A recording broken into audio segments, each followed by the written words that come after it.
Good day mga boss! Welcome po sa ating channel, Math Tutorials TV.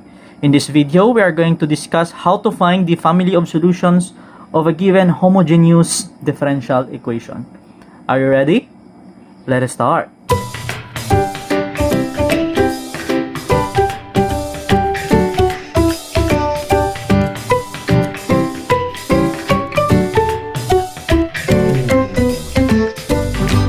Okay, so how are we going to find this family of solution of the homogeneous differential equations? We have given here dE of order 1 is in the form of m dx plus n dy equals 0, where m and n are homogeneous functions of the same degree in x and y. So we are going to use the substitution y equals vx or x equals v times y. So, depende po sa dalawang ito kung ano yung gagamitin natin. If n is simpler, so n is the function with dy. Kung mas simpler yung n, so we're going to use the substitution y equals v times x. Pag yung m naman is simpler compared to n, so that is the function with dx, we are going to use the substitution x equals v times y. So I will show you a specific example para mas maintindihan nyo mga boss.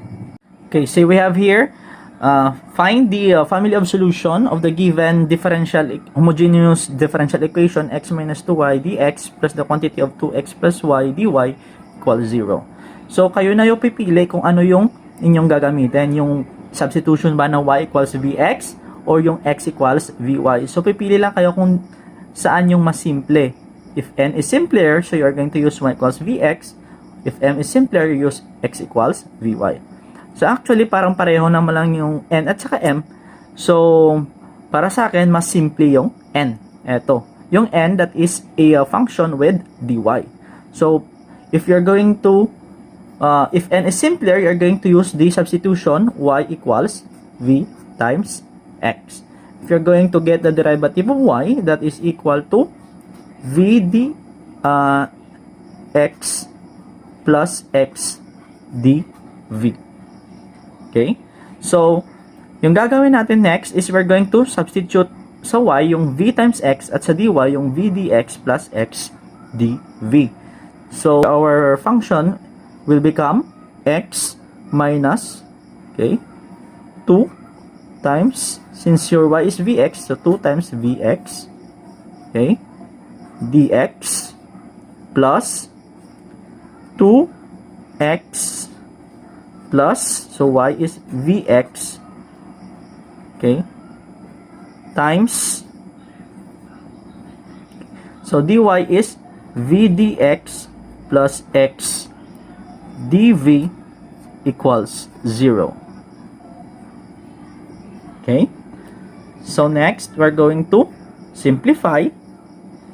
So, dito common yung x. So, labas natin yung x. So, we have here x times 1 minus 2v dx.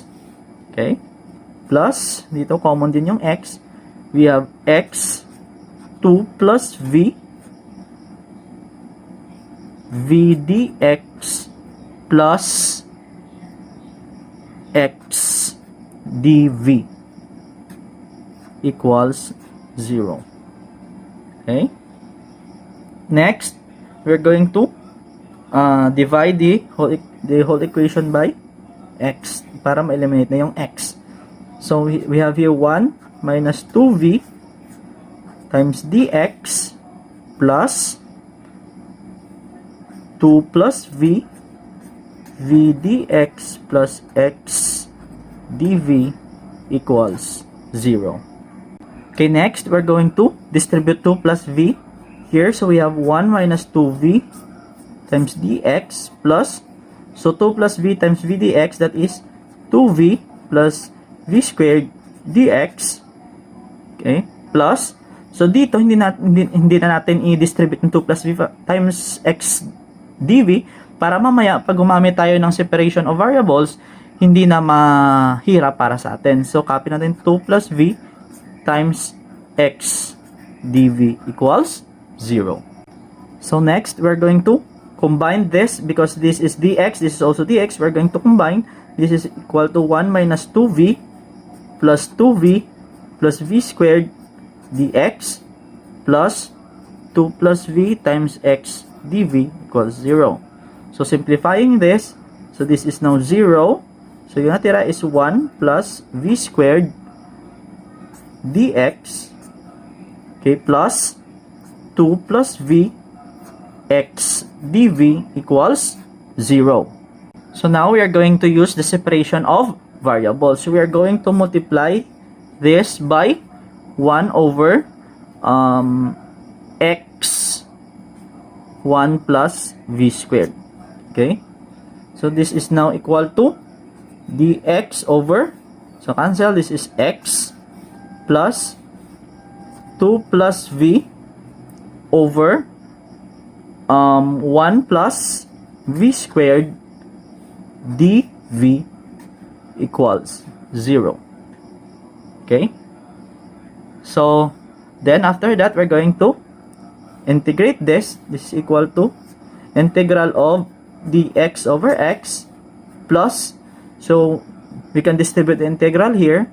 We have here integral of 2 over 1 plus v squared dv plus integral of v over 1 plus v squared dv equals 0.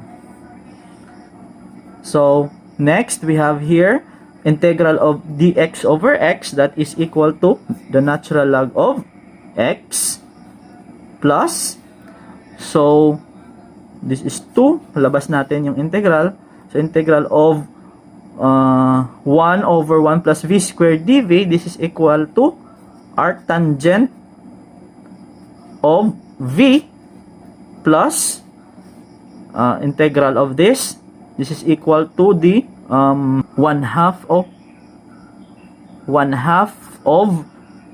natural log of 1 plus v squared, that equals 1 half c. Bakit 1 half c? Kasi may 1 half tayo dito mga boss. So by simplifying, we're going to multiply the whole equation by 2. This is now equal to 2 natural log of x plus 4 arctangent v plus natural log of 1 plus v squared equals c. Okay, simplifying, this is equal to the natural log of x squared, applying the properties of logarithm, plus natural log of 1 plus v squared plus 4 arctangent of v equals c.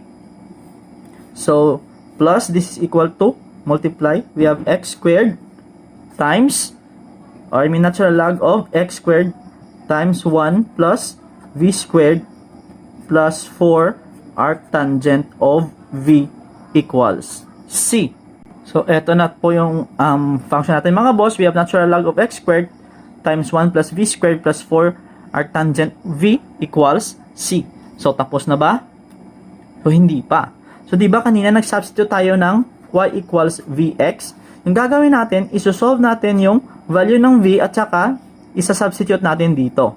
So by using this equation, so yung v natin here is equal to y over x. So yung value ng v dito is substitute natin yung y over x. So this is equal to L natural log of x squared 1 plus y over x plus 4 arctangent of y over x equals c. Okay, simplifying, this is equal to natural log of, multiply this, that is x squared plus x squared times y, this is equal to by the way, this is y squared over x squared kasi yung v natin is squared, so y over x squared is y squared over x squared. So multiplying x squared to y squared over x squared, this is equal to y squared plus 4 arctangent of y over x equals c. So this is now the family of solution of our homogeneous differential equation. I hope may natutunan kayo mga boss. Thank you for watching and God bless.